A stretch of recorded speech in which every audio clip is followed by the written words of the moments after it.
Jindřich se šedým sloupkem a s malým křížem a stojí mezi loukami. Krásně bzučí a dneska je skvělý den na bzučení.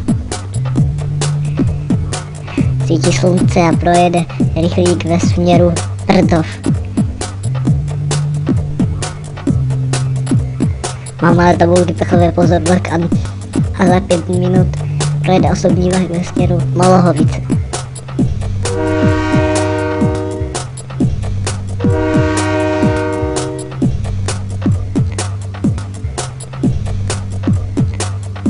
Dobré je, že mě nikdo nevymění. Já si stojím mezi loukami a jsem prostě hezký. Doufám, že tě nějaký šatouš natočí. Dnes nevím, jestli přijde nějaký šatouš natočit. Všichni jsou bezpráví. Za 5 minut přijde Malchem 31 a natočíme nějak krásně bzučí.